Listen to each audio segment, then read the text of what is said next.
Welcome back in the studio. We have Edie Brent, and she was just talking to us about how college taught her to think, but Boogaloo Ames taught you to boogie woogie. That's right. What is boogie woogie?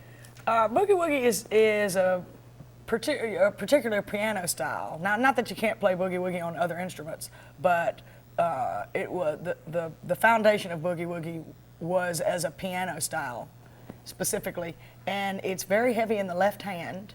Mm-hmm. So you're carrying the bass with your left hand and then playing solos or a melody in your right.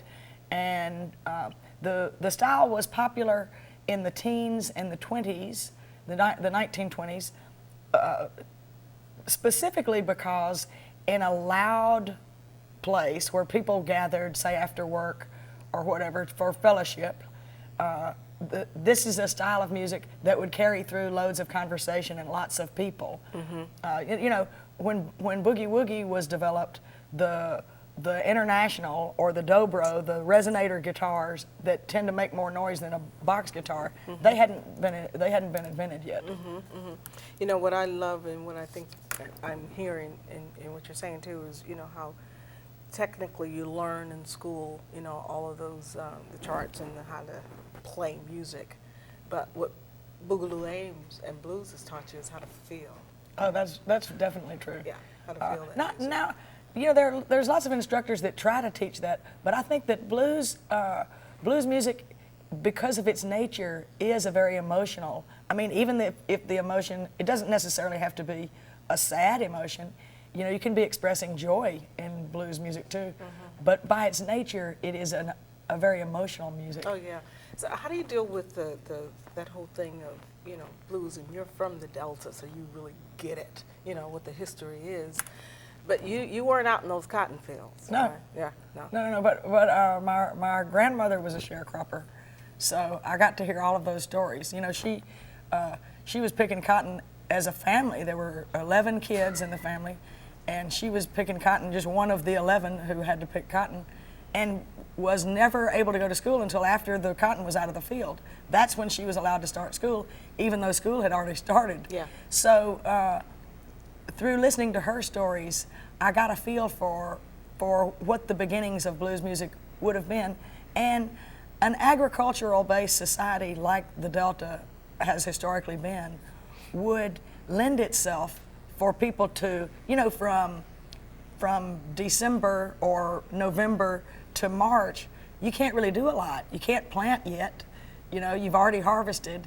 And so naturally, the people who invented the blues, if you want to call it that, they had to find something to do in those lean times when they're not out in the field working so hard, mm-hmm. something to do to make a little money to pay the rent, mm-hmm. you know, to buy a little groceries with. Mm-hmm.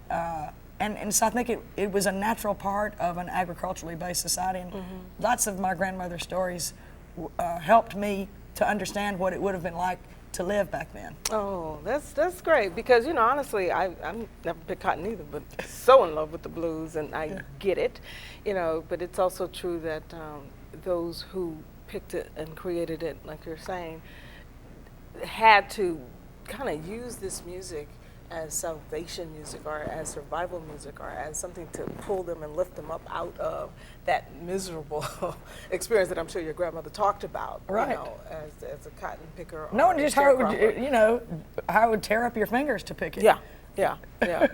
Oh, it was tough work. Yeah. So now, have you gotten into writing your own music yet? I have. Mm-hmm. I am this year going to put out my 3rd album, and on my prior 2 records, I wrote about half the tunes, and on this one, there's 12 tunes, and I wrote 8. So I'm learning to discipline myself more. I get inspired to write a song anyway. But what inspires you? Heartache, joy, you know, the normal life, stuff. Living, yeah. But I'm learning that I don't have to be deeply inspired to at least attempt to write a song. And so sometimes I'll only come up with an idea, and it might be 6 months or a year later that I finally develop that idea. You write it down, the thought, the idea. Exactly. And it might take a while until I develop it into an entire song. But, you know, to at least get something down on the paper. You know, helps. let's talk, because I'm a writer too, and not that I've written any blues songs or any songs really, but I've written a lot of poetry Right. and short stories. But what would be really helpful to our audience is walking through the process. I think for this show, what we really are trying to do is be more educational than anything else, you know, to bring awareness to the process of living in the Delta, you know, what those cultural experiences are, and from your perspective as a blues singer / writer, walk us through, you know, like you're saying, you get this thought, and it comes from anywhere, you know, Right. just living and life itself, and then you write it down. Right. You put it away, and then what happens when you really get back into it to finish Well, it out? I'll keep a notebook about